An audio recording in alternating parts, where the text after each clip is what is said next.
¿Eh? No, ¿qué tanto contenido?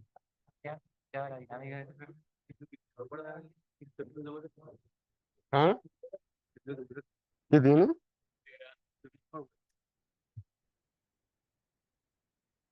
Claro.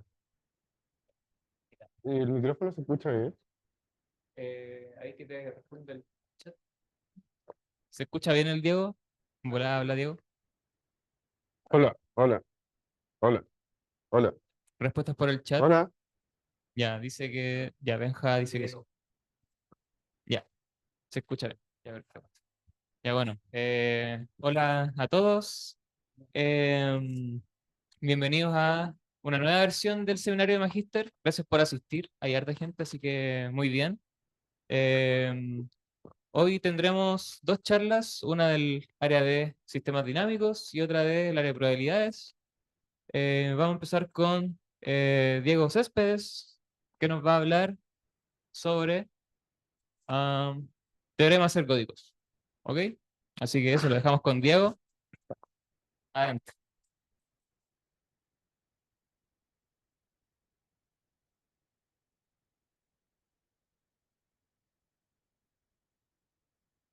Ya. Bueno, buenos días. Mi nombre es Diego Céspedes y la charla se titula Teorema Ergódico y mi trabajo está supervisado por el profesor Sebastián Donoso del área de sistemas dinámicos y teoría ergódica. Bueno, lo que vamos a ver, un poco del contexto histórico de cómo surgen estas cosas. Después vamos a generalizar un problema que vamos a ver. Después vamos a estudiar ese problema para un caso particular.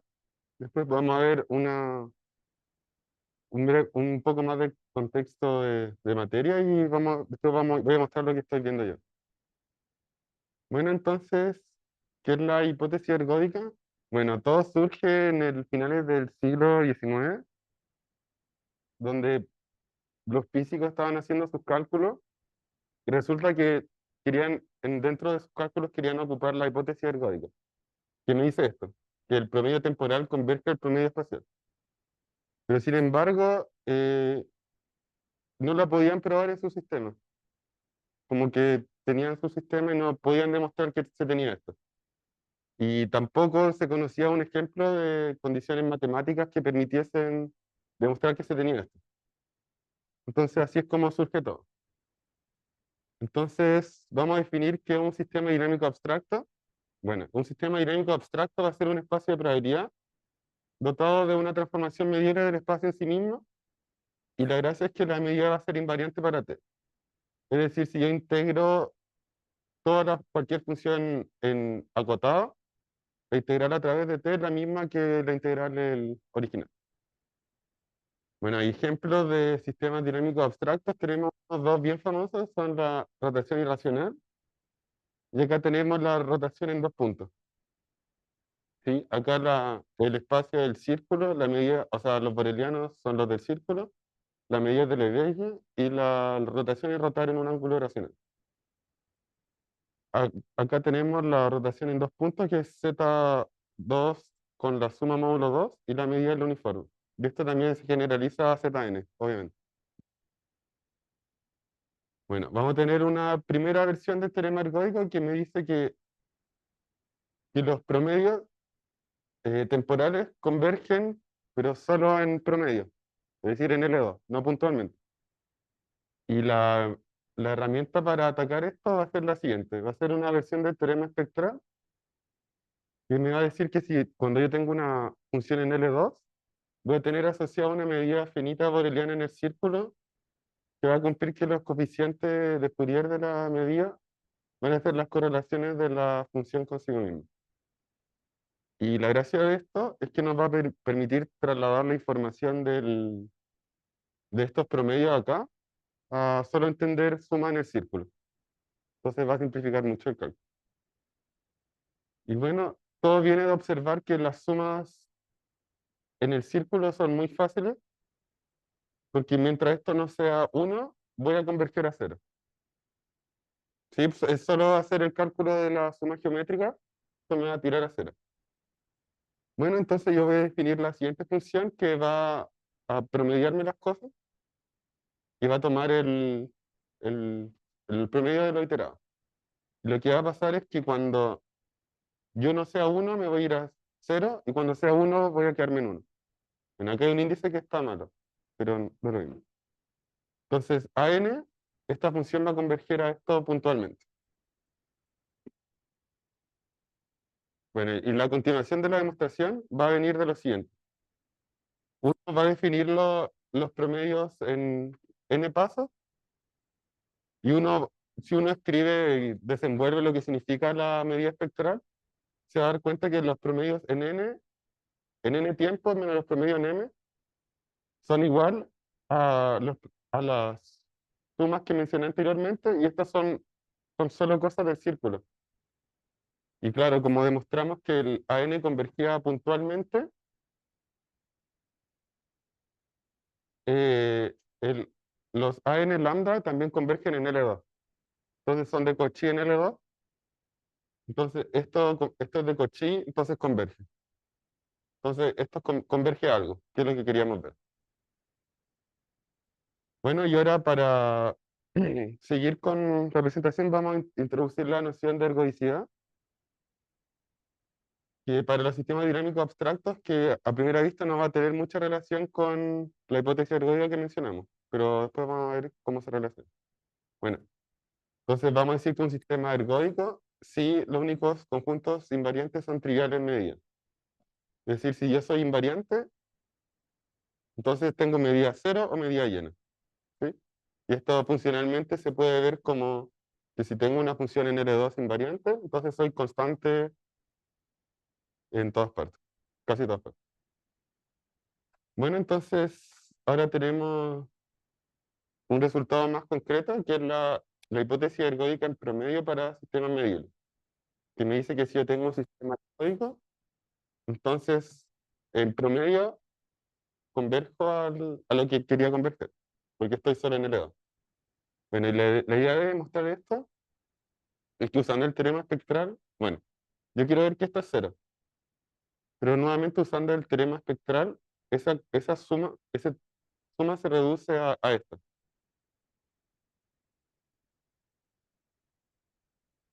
Y esto es súper fácil de entender porque es una función en el círculo y aquí puedo ocupar toda la teoría de la medida.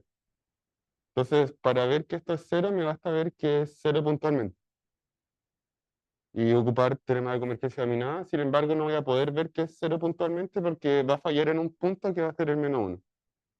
Entonces, lo que va a pasar es que cuando yo tomo el límite de esto, me va a arrojar la medida del menos uno. Bueno, y lo que uno puede demostrar es que en este caso, en el caso ergódico, la masa del menos uno es justamente la integral de f al cuadrado. Entonces, con eso ya demostramos el teorema ergódico. Bueno, algo que no mencioné acá es que basta asumir que estamos en el caso en el que f integra cero, si no lo restamos por una constante y no da que integre cero. Bueno, y también voy a mencionar la versión puntual del teorema ergódico que se acerca más a lo que mencioné al principio, que es el teorema de Birkhoff, que si tengo un sistema dinámico ergódico, luego los promedios temporales convergen a la integral, pero solo en medida llena. No puedo garantizar que esta convergencia sea en todas partes.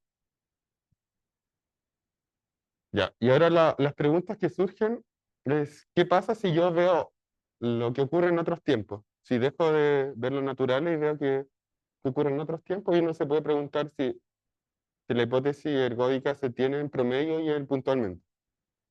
Entonces vamos a tratar de responder esa pregunta para una secuencia en particular, y que va a ser para la secuencia omega grande de n. Bueno, y tenemos que entender cómo se define omega grande de n, y se define de la siguiente forma.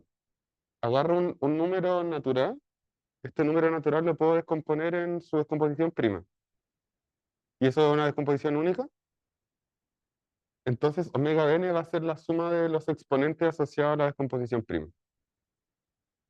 Y algo que no mencioné acá es que esta secuencia tiene buenas propiedades multiplicativas, es completamente multiplicativa. Es decir, que omega n por m es omega n más omega de m, porque solamente se suman los exponentes primos. Y eso. Bueno, ahora vamos a tener que hacer unas definiciones topológicas que van a ser las siguientes. Bueno, un sistema dinámico topológico va a ser un espacio topológico compacto y metrizable donde la transformación donde tiene una transformación T que es un homeomorfismo del espacio en sí mismo. Y la gracia es que están relacionados los sistemas dinámicos topológicos con los sistemas dinámicos abstractos de la siguiente forma. Este es el teorema de Krylov-Bogoliubov, que me dice que si tengo un sistema dinámico topológico, siempre tengo una medida invariante, al menos una. Y con este resultado en mente uno puede hacer la siguiente definición, que es decir que un sistema es únicamente ergódico si solo tengo una medida invariante. Y bueno, en este caso nos demuestra que esa medida invariante también es ergódica. Y el ejemplo del sistema únicamente ergódico, nuevamente podemos tener los mismos ejemplos. En este caso el círculo con la rotación irracional y la rotación en dos puntos, que acá no hay ninguna medida por detrás, solo son cosas topológicas. Bueno, y el resultado topológico que nos va a interesar va a ser el siguiente, el de Bergerson y Richter, que si tengo un sistema dinámico topológico únicamente ergódico con medida mu, luego para toda función continua y todo punto, tengo que los promedios a través de omega convergen a la integral. Y una observación es que este teorema implica el teorema de los números primos, que me dice cosas sobre la distribución de los números primos. Así que, bueno, y como es sabido, las demostraciones del teorema de los números primos no son elementales en general, son por análisis complejo. Así que este es como un resultado bastante potente. Ya, pero las preguntas que nosotros nos hicimos no eran para sistemas dinámicos topológicos, sino eran para el mundo medible. Entonces, vamos a responder las preguntas para omega n y estas preguntas fueron respondidas por Lloyd en 2023. Bueno, ella demostró que si tengo un sistema dinámico ergódico, toda función de cuadrado integrable, entonces se tiene la convergencia a través de omega en L2. Y lo que ella también demostró es que un sistema dinámico ergódico y no atómico, existe F que nos satisface el teorema ergódico puntual. Así que fracasa Birkhoff en este caso y de hecho lo hace de manera muy rotunda. Lo que ella construye es un conjunto tal que el promedio de retornos, el límite de los promedios es cero y el lim sub es uno. Así que como que fracasa de la forma más drástica posible. Y bueno, vamos a ver cómo se puede ver el primer resultado. El segundo no, es un poco más complejo. Pero la gracia es que ocupando nuevamente el teorema espectral, los promedios a través de cualquier secuencia se traducen a promedios en el círculo. Así que nuevamente el truco es demostrar que puntualmente esto converge a cero salvo en un punto, que nunca va a ser cero, que va a ser la medida del menos uno. Entonces lo que hay que ver es este cálculo. Entonces uno, para demostrar el teorema ergódico, se reduce solo a ver este cálculo. ¿Y esto se puede hacer? Preguntan, ¿cómo lo haría? Bueno, sale justamente del teorema de Bergerson y Richter. Porque esto se puede ver como la órbita de un punto en una rotación irracional, una rotación en K punto, Q punto. Esos son únicamente ergódicos y, bueno, la integral o escribiéndolo bien va a dar. Bueno, y ahora vamos a tener el, el siguiente resultado en el espíritu de Bergerson y Richter, de Donoso y varios más. Porque si tengo un sistema dinámico topológico con en variante Q, luego para toda función continua y todo punto, tengo convergencia de estas.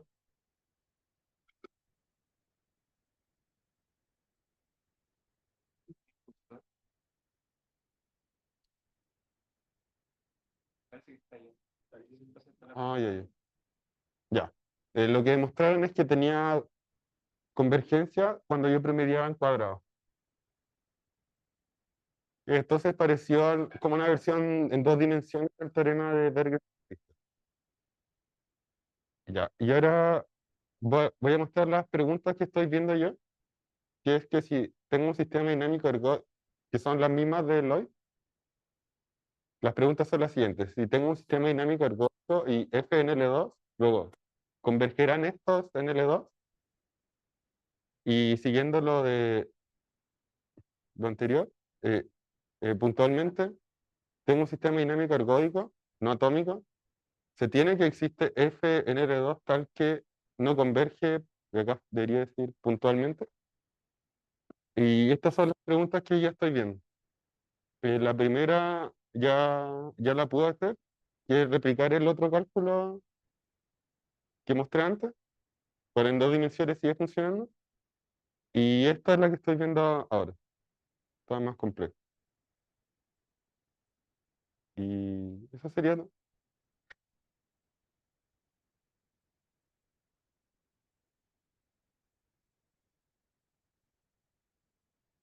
Sí. ¿Alguna pregunta? Una pregunta para Diego. Cuando en ese resultado el que cambia la función omega para los tiempos del promedio, ¿Mm? ¿en qué parte sabes que la función omega es como la cantidad de factores primos? Como, ¿por qué eso es relevante? ¿En cuál de todos? ¿En el de el Claro, es el este? S. O sea,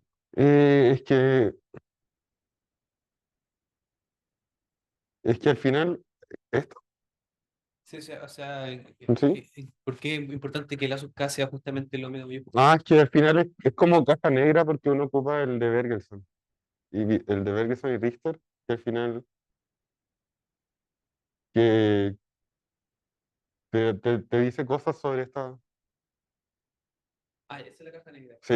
Ah, ya, disculpa. No, pero igual no es muy tan difícil la demostración, pero Ah, pero acá sí ocupáis que. ok. Sí, pero no, directamente no. Solamente lo aplicaba en este sistema. Pero acá si ocupáis que. Si ocupas que te aproxima. Sí, acá sí se ocupa la definición de medio, pero en el otro no. Gracias.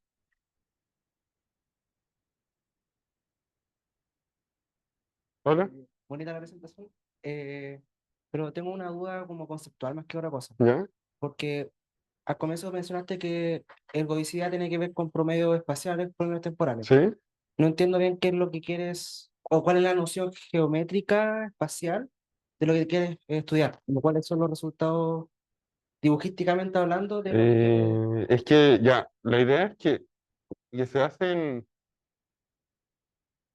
en física, es, o sea, bueno, la primera parte es como motivación, pero después cuando uno ya pasa a como las preguntas que planteé, acá ya pierde todo sentido físico, en esta parte. Acá ya esto es solo matemática, según yo. O sea, que igual estás como preguntándote Ah, la ya, sumatoria del promedio, sí, sí, preguntando para hacer tiempo en específico. sí, sí, sí. En este caso, tiene Entonces, ya, claro. Entonces esto es como que te dice si vas midiendo en otros tiempos, puedes recuperar lo mismo que originalmente. Es como eso. Esto es como cada cuánto realizas tus mediciones. Y en el caso de la última pregunta que estaba diciendo ¿Sí? como en dos dimensiones, eso no fue lo que no entendí. Ah, ya, sí. Bergson y Richter es como lineal. La suma es lineal. Sin embargo, acá tienes dos índices. Ya, Vas recorriendo como cuadrado. Y de hecho, estás promediando en n cuadrado. ya, Bueno, el límite está más. Entonces, por eso es. Y la demostración de esto es más compleja porque tienes que pasarte por los primos gaussianos. Los otros son solo los números primos. ya, perfecto. Gracias.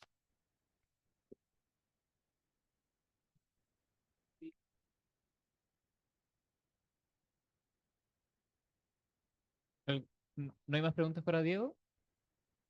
Bueno, quizás yo voy a hacer una pregunta, pero súper inocente. ¿Por qué? O sea, claro, tú mencionaste que te gustaría como medir en otros tiempos, ¿Sí?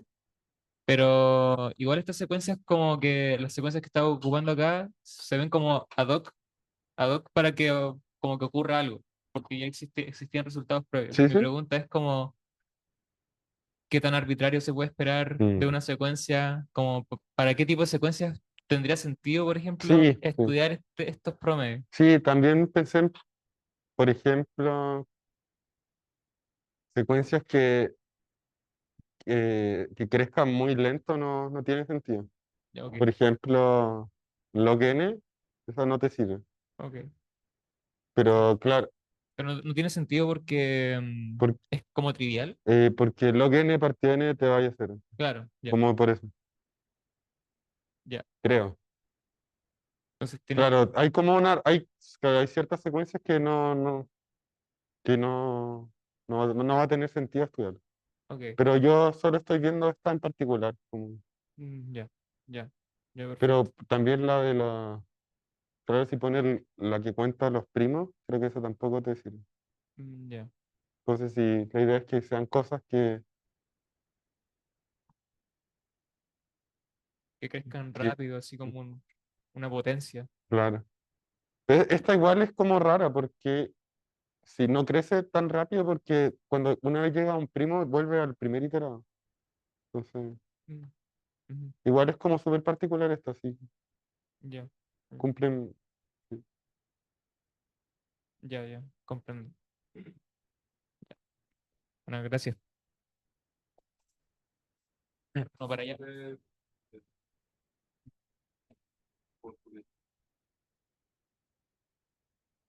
Gracias por la presentación, Diego, está muy buena. Una pregunta. La función omega, no sé si entendí bien, es la que cuenta primos, ¿o no?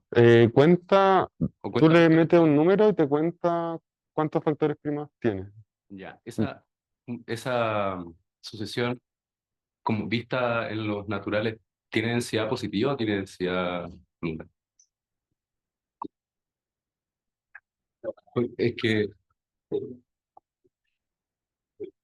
porque si tiene densidad nula, igual es súper interesante que podáis hacer promedio ergódico Mm, sobre cosas que tienen densidad nula, entonces es posible, como sería posible el- replicar algo así para otras sucesiones con el- densidad nula o...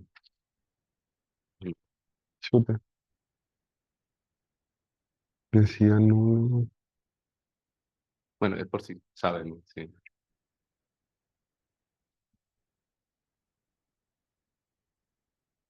Omega n partido claro, pero la n. densidad...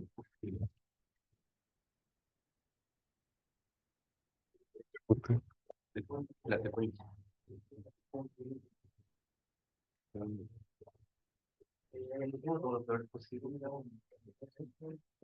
Sí, que esos tienen, no te sirven, ¿no?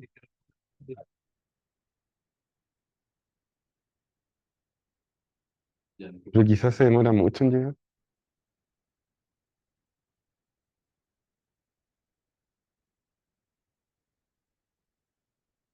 Eh, en verdad no tengo la respuesta. Pero, por ejemplo, hay un teorema ergódico puntual que es eh, eh,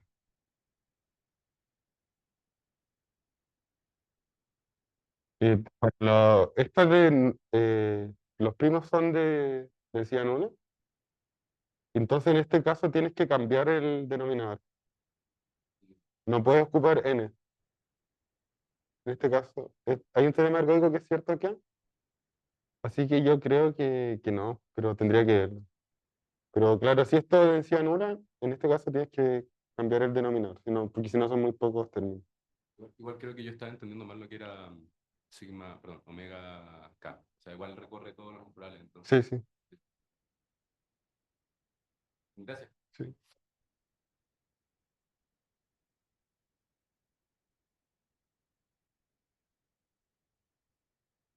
Bueno, agradezcamos a Diego otra vez por su presentación.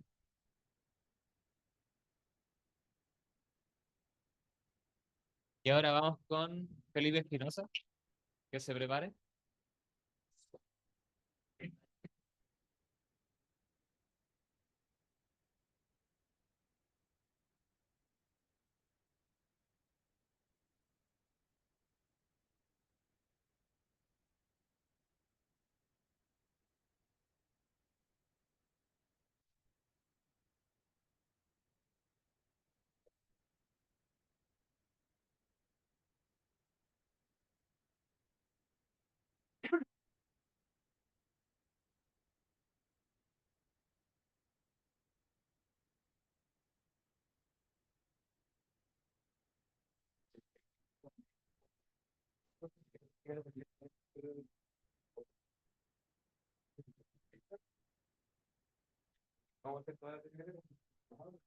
No, jamás pero, lo que tiene sentido es el promediar los expectativas.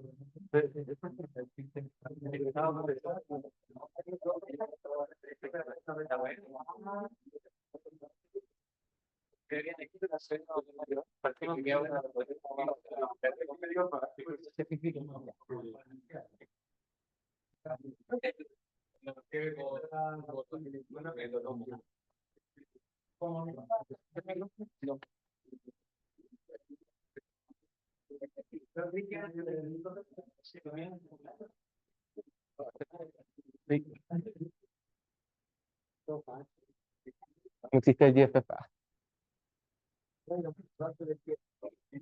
¿Cómo? Vamos, tampoco, lo vamos a definir acá. Jesús. Eh, tengo frío, ¿no? Sí, los plumones, ¿no? ¿Me escuchan en el chat? Sí. Pero, En si el- no, qué pena.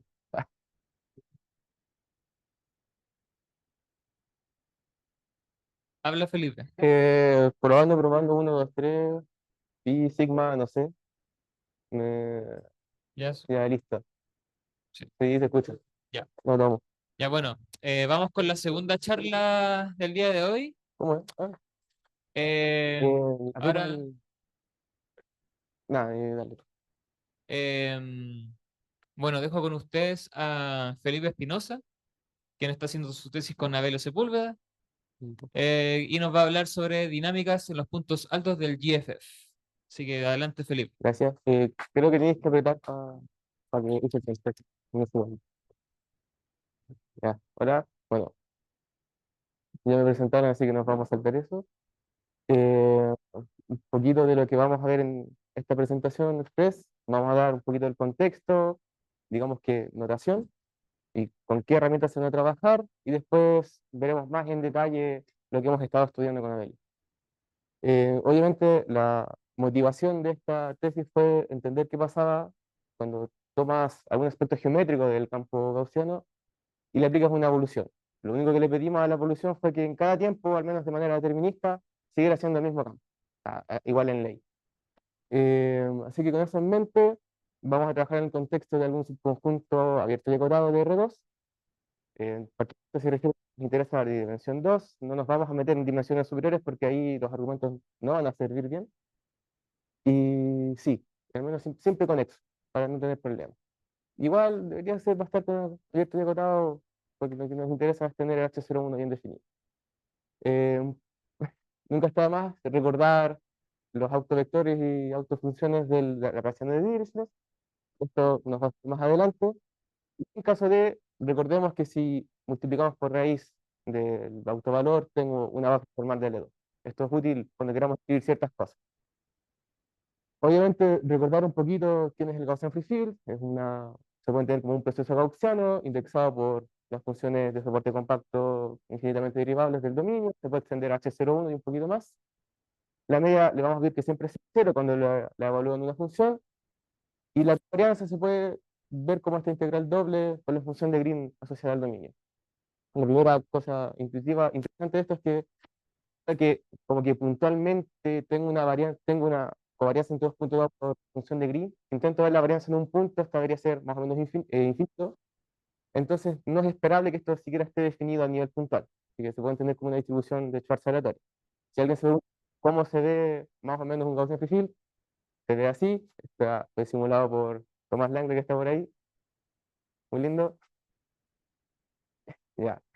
Tenemos el primer ingrediente de esta tesis que es el Gaussian free field. El objeto geométrico que nos vamos a fijar es lo que se llama como el punto alto, se puede entender como un máximo local de alguna forma. La definición en base como una fórmula sería esa, y aquí el ρ epsilon sub x se puede entender como alguna forma de suavizar o aproximar como función a nuestra distribución. A mí me gusta pensar normalmente en un núcleo modificador, la clásica DDP, pero también, por ejemplo, se puede tomar con el promedio de la media circular. de la medida en cuanto un browniano sale de un círculo de centro X y radio epsilon. Lo interesante de esto es que ahora sí tenemos una función para un epsilon positivo. Obviamente cuando el epsilon lo tengamos a cero, esto debería explotar. Y esto se puede entender como algo que más o menos explota a esa velocidad. Una pequeña observación rápida, eso no es normal. Si uno toma un punto, digamos, un par ordenado de dos racionales, eso debería ser cero. Entonces acá tenemos algo que es geométricamente interesante, ya veremos por qué, pero también probabilísticamente hablando, porque estas cosas a priori no deberían existir. Como a nivel intuitivo no debería ser fácil encontrarlas. Las cosas que sabemos sobre este conjunto de puntos raros, es que primero hay una cantidad máxima para la cual yo puedo crecer, que es 2, y 2 cerrados. Y lo segundo, que es lo que nos va a interesar, es que tienen dimensión fractal, y está dada por esa fórmula más o menos bonita, una pequeña observación rápida. Noten que eso es algo muy suave, muy bonito. No es una cosa rara, como una indicatriz o algo con alguna discontinuidad. Bueno, ya tenemos el aspecto geométrico, tenemos el objeto que nos interesa, nos falta dar la idea de cómo lo vamos a evolucionar, cómo le vamos a dar una dinámica. Para esto, recordemos cómo hacemos eso de manera determinista con un espacio muy grande. Tomamos un espacio de Banach y vamos a tomar un operador lineal, no continuo necesariamente, piensen en un laplaciano, o en una cosa en forma de divergencia, y tenemos una ecuación evolutiva. Como nos interesa tener siempre un causa Hill, debemos perturbar la ecuación. Y para eso agregamos un término aleatorio de manera aditiva. Aquí tomamos una variable aleatoria en algún espacio de Hilbert lo suficientemente grande para que tenga sentido su existencia, y obviamente necesitaremos alguna función que me devuelva el espacio en donde estoy. Si no, es como raro intentar sumar dos cosas que puede que no sean sumables. Sobre la teoría de esto hay mucho escrito, en particular el caso semilineal y super no lineales, hay todo sobre el tema. Con eso en mente, ya que tenemos todo, damos la primera dinámica que nos va a interesar. Esta es la ecuación del calor estocástica aditiva. Por aquí hay gente que sabe que se podría multiplicar con la incógnita y tendríamos una multiplicativa, que también tiene un estudio muy profundo en KPC. Aquí chi indica lo que se conoce como un ruido blanco en espacio y en tiempo, que se puede entender como lo que uno ve cuando prende la televisión y no hay señal. Aquí nos bueno, si intentamos resolver esta ecuación, cómprenme resolver, vamos a tener esta solución, la cual podemos escribir en su base de Fourier, en la base que habíamos definido antes, y tenemos que, en particular, esto me gustaría dejarlo como para que lo recordemos, vamos a tener una serie de cosas, de unos procesos que dependen del tiempo y acá, multiplicados por la base. Estos se llaman Orsi-Uhlenbeck y se pueden escribir en términos del browniano como la manera que se ven pisar. Aquí noten que tengo cosas independientes, pero no igualmente distribuidas. De alguna forma, cada uno va a una velocidad distinta y está dada por el autovalor que definimos al principio. Bueno, ahora nos podríamos preguntar por los mismos puntos de antes, pero no solo en espacio, sino que también a lo largo del tiempo, pero solo modificamos en el espacio, para que de alguna forma sigamos teniendo puntos altos en el tiempo. Aquí notamos nuestra primera diferencia, y es que sabemos que por lo menos este conjunto existe hasta 2 raíz de 2, lo cual me dice que hay tiempos raros entre medio en donde no puedo tener un Gaussian free field, porque en el Gaussian free field recordemos que es a lo más 2. Así que vemos algo raro y crece bastante. Lo razonable es decir raíz de 3 o raíz de 6. Bueno, de eso hay otras razones un poquito más feas de explicar. Ese es lo primero loco. Y obviamente, qué nos interesa saber esta dinámica? Lo primero, obviamente, es la pregunta que ya conocemos del caso estacionario, por así decirlo, y es cuál es la dimensión del conjunto fractal. Y que tenemos una respuesta esperada, y es que para un gamma dado, la dimensión de Hausdorff de este punto, de este conjunto en el dominio espacio-tiempo es de nuevo rara, y está dado por un mínimo. 4 menos gamma cuadrado medios, mínimo, la forma que yo lo escribo, 3 menos gamma cuadrado cuartos. Aquí ocurre lo primero extraño. Noten que esta función no es derivable en 2. O sea, se podría hablar que en 1 igual 2 tengo una especie de transición de fase. Fue lo primero que nos sorprendió. Además de que, bueno, se podría discutir mucho sobre esto. La segunda pregunta es, ya como dijimos antes, hay tiempos donde claramente no tengo un Gaussian free field por ningún. debido a que la altura se sobrepasa. Nos podríamos preguntar entonces, si yo intento ver esa fibra, entiéndase, escribámoslo, dibujémoslo, tomo el dominio, espacio-tiempo, lo veo así, entiéndase dirección espacial y dirección temporal, y yo veo acá una fibra temporal, en donde yo sé que hay algún punto con esa altura. ¿Cuántos puntos hay? Notemos que, porque esto es interesante, en el caso entre 0 y 2, tomamos un tiempo racional, y si hacemos esa pregunta tienen que ser infinitos. Volvemos al caso que ya conocemos. Aquí también tenemos un estimado que, dependiendo de la altura, cuántos puntos pueden ser, y creemos que se da con la siguiente desigualdad. Gamma cuadrado menos 4. Esas son la cantidad de puntos que deberían tener. Entiéndase, en particular, en este caso es finito. Así que hay muchos tiempos raros porque, en particular, tenemos una dimensión fractal en espacio-tiempo. Y todo lo que se ve en este conjunto, en verdad, es en el tiempo y no en el espacio. Lo cual también nos dejó loquísimo. Y obviamente, ya porque somos avariciosos, nos preguntamos, ya que entendemos un poquito de estos tiempos raros, ¿cómo usan ellos el espacio? Sabemos que son muchos, pero ¿cuánto es mucho? Y también tenemos una estimación, digamos, de la dimensión fractal, que la voy a escribir acá, aquí. La dimensión de Hausdorff de tiempos raros. Está de nuevo dado por un mínimo, y es que es la mitad de lo que debería ser. Es decir, esto es 2 menos gamma cuadrado partido por 4, mínimo 1. Tiene que ser al menos a lo más 1, porque estamos en un subconjunto de la línea. La línea tiene dimensión 1. Bueno, las dimensiones se portan bien.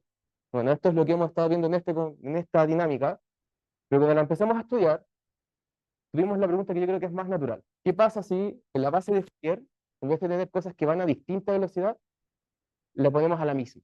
En vez de tomar los autovalores, tomemos 1. ¿No? Lo primero que quisimos hacer fue decir, bueno, si tengo esa dinámica, ¿qué ecuación debe seguir? Notamos que tenemos una especie de EDO, en donde el ruido ya no es un ruido blanco. Es un ruido que en espacio se comporta como un ruido blanco, pero en tiempo se comporta como un ruido blanco, perdón, pero en el espacio es un poquito más regular. Digamos que es un ruido blanco en tiempo y colorido en espacio. Podemos dar su expresión en la base de Fourier de L2, en la que definimos al inicio también. Aquí, si intentamos definir el conjunto que ya mencioné al inicio, nos dimos cuenta que ahora no aparecen puntos súper altos, por así decirlo. Seguimos en el régimen del Gaussian Free Field y ni siquiera nos atrevemos a decir mucho del caso igual a 2. O sea, puede que existan, deberían existir varios, pero a priori no vacío en ese rango. Entonces aquí la pregunta es, no es qué pasan las cosas raras, porque a priori no hay nada, así que decidimos, digamos que, ver un poquito más en detalle y definimos lo que digamos es una función de altura. Entiéndase, yo te doy un punto y tú defines tiempo a tiempo la altura en ese punto. Digamos que si intentas ver ese punto y la simulación antes debería oscilar de alguna manera. Y lo que nos dio fue decir, si tú me das una función, ¿qué hay que pedirle a esa función para que tú me des algún punto en el espacio tal que exista, o sea, que sea la función de altura es? Había una pequeña intuición, y es que de alguna forma debería depender de la energía de nuestra ecuación, que se podría ver así. Nótese que acá estamos intentando seguir la trayectoria en todo el tiempo, podríamos acotar esto. Y también tenemos alguna idea de qué es lo que hay que pedir. O sea, primero vimos que la regularidad llega hasta H01 de R. Entiéndase, más y menos infinito, esto tiene que decaer a cero. Y hay muchas razones para suponer eso. Segundo, cuando notemos que tengo algo en particular que va a ser siempre continuo, así que además pedimos que para todo el tiempo que yo vea, f no puede ser más que 2. Notemos que si salto del 2, tengo que también ser mayor que 2 en una vecindad y todo ahí se va a caer. Y lo último y más interesante, necesito que su energía sea a lo más 4. O sea, no puedo tener mucha energía a lo largo del tiempo que esté viendo para que exista. Y también sabemos que de hecho si la energía es mayor que 4, no existen los puntos. Y por último, de nuevo, en el caso en que la energía sea exactamente igual a 4, no tenemos resultado. La intuición es que deberían existir y tener dimensión 0. Y un resultado extra solo de curiosidad, si quiero ver la dimensión fractal, digamos que de esos puntos, digamos, los conjuntos que siguen una trayectoria F en el tiempo del dominio, están dados por una expresión bastante similar a la del caso del Gauss-Diffil, y es 2 menos, bueno, en este caso es la energía de mi función partido 2. Es decir, es netamente un punto alto de 2. Y eso es todo. Eso es lo que hemos estado viendo. Gracias por su atención.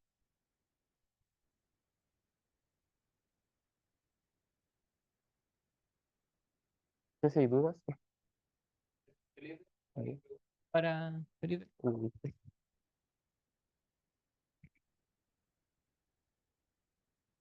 Hay que calcular en unas dimensiones. sí, ¿Cómo se hace eso? ¿Se ocupan como técnicas usuales? sí, se usan, a ver, para el caso de los, bueno, algo más general que se llaman campos gaussianos con con correlación logarítmica, que se puede entender como que en alguna dimensión de mayor o igual a 2 su correlación sea similar a una función de Green en R2. O sea, logaritmo de 1 partido de la distancia más una función de corrección. Para ese contexto, voy a escribirlo acá y borrar esto. En ese contexto, existe una medida que se llama medida de Liouville, que es interesante por varias razones, que se puede ver como la exponencial de tu campo, de z, de z. Esta medida está, digamos que sobre estos puntos altos, y si intentas ver su energía, para usar lo que se conoce como el lema de Frost, te da una cota inferior. Y la cota superior es contar cajas a lo bruto. Eso tiene mucha fineza. Y así se obtienen estas cosas. La construcción de la medida es no trivial. ¿Y también sale en el cálculo? Sí, eso, de hecho, nosotros esperamos que fuese 3 menos gamma cuadrado medios, que es el caso usual para una cosa en dimensión 3. Que aparezca el 4 es lo extraño. Es como si te digo un dominio en R3, pero en verdad debería estar en R4. ¿Dónde aparece esa dimensión extra en el dominio? Es un poquito más largo de explicar.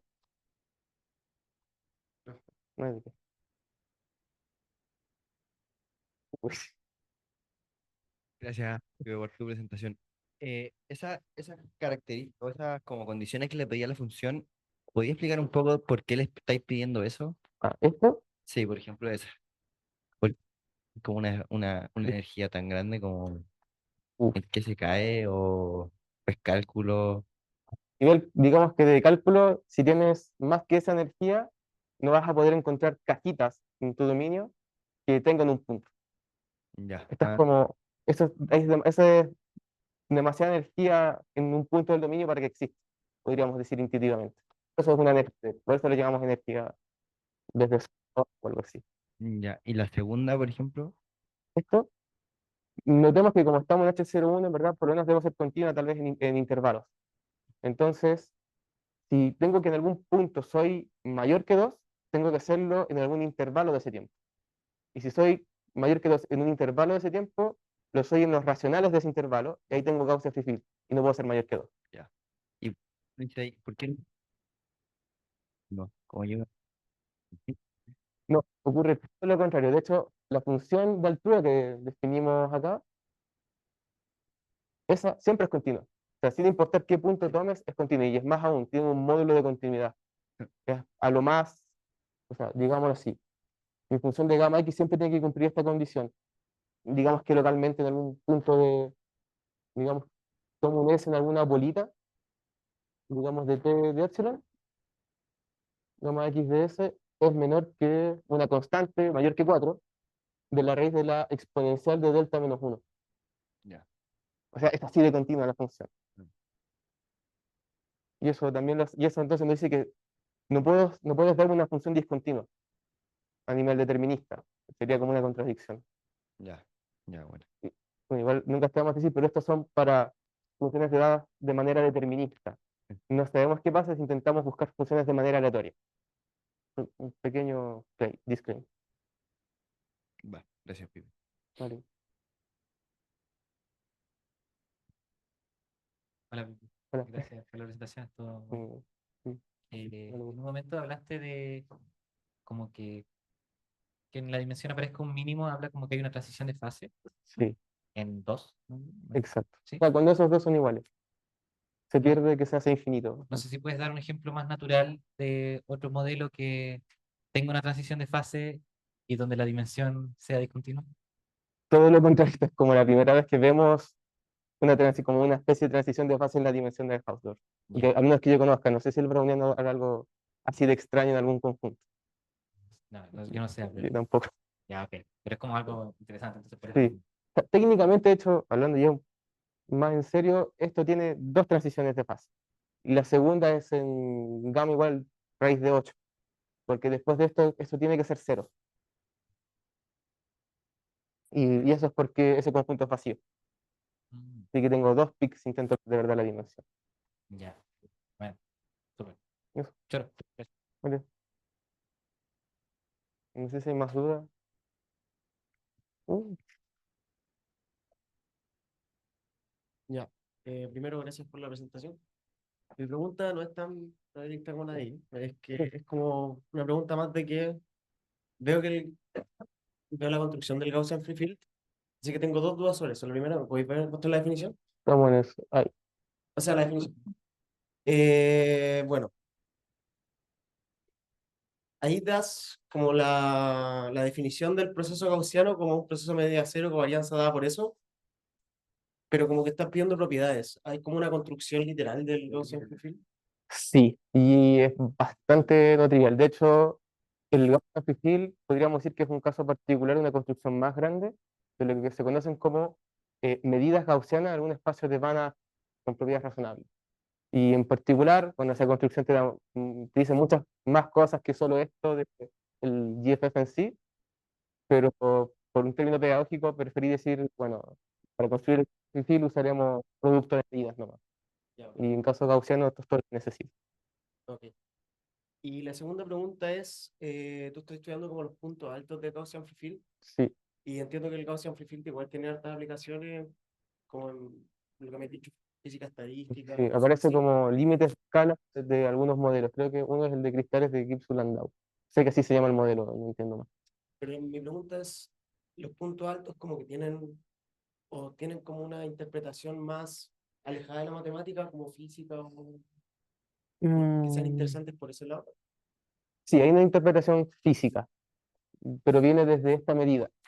Porque la motivación de esta medida no viene de encontrar los puntos, viene de una noción más de física, de lo que se llama física de Liouville, cuántica, Liouville Quantum Gravity, así se llama en inglés, no me acuerdo cómo traducir, en donde quieres que esto sea una métrica, que de alguna forma hace más grande los puntos de esta función es más alto. Y tiene toda una relación con toda una construcción de ahí sobre, eh, ¿cómo se llama? Teoría de campos conformes, es decir, quieres que tu campo tu teoría sea muy estable, incluso cuando cambias el dominio de manera conforme, ¿sabes? Que lo deformes de manera razonablemente extraña. Y de ahí viene el origen de buena parte de esta teoría, que es como decía antes, ahí se soporta esta medida. Y de ahí viene como la interpretación física. Gracias. ¿Vale? ¿Dudas? Yo tengo una pregunta, Uh, pero ya te la había hecho en alguna reunión, pero quiero recordar la respuesta. ya. Que, por Mm, ejemplo, si te va a la definición de los puntos altos en espacio, por ejemplo, o la normal, eso. Este es el clásico. Ya. Esto es súper dos dimensional. Sí. Entonces, como, ¿qué es distinto de, por ejemplo, poner en vez del logaritmo de uno partido en epsilon, así como un epsilon a la 2 menos d? Como, O porque sea, eso sería el caso en d mayor o igual que 3. exacto. Yo tenía entendido que de hecho, bueno, como un nivel primero de interpretación, la noción más general debería ser partido de la varianza, pero después discutiendo, esto viene de la raíz de la varianza por un término de entropía, que es raíz del logaritmo de uno partido por epsilon. Entonces debería, en el caso creo que de dimensiones mayores que 3 parece que lo natural sería raíz del logaritmo de epsilon por raíz de uno partido de epsilon de menos 2 creo. Yo igual preferiría usar directamente al tiro de la varianza para poder ver si esto se puede extender. Pero vienen ahí. Claro. No sé si lo han discutido con Abelio, pero ¿Tiene interés como irse a dimensiones más altas o no vale la pena? Aún no hemos discutido mucho de eso. Yo diría que netamente, a ver, debería haber interés en irse en dimensiones mayores iguales que 3, pero como por otras razones. Creo que hay gente que estudia y las nociones de campo multiplicativo en dimensiones más grandes, pero no solo el espacio, sino que el espacio lineal. Entonces es otra fumada. Sí. Tal vez por ahí iría lo interesante. En este caso, yo creo que vale la pena quedarse en D igual que 2 porque podría buscar algún sentido físico de intentar entender como la teoría que dije antes, vista cambiando en el tiempo, más que una cosa extraña en dimensiones más grandes. Pero eso es una posición mía, ¿no? Eso, me alegra. ¿Preguntas? Y si no, agradecemos de nuevo a Felipe por su charla. Sí, bueno, sí, eso. Bueno, terminamos la sesión de hoy. Gracias por la asistencia. Creo que queda cafecito ahí. Y bueno, nos vemos la próxima semana. Y creo que este mes tenemos sesiones, así que estén atentos y vayan.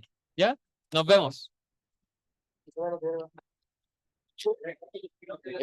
Esto estuvo súper tranquilo. Tranquilo.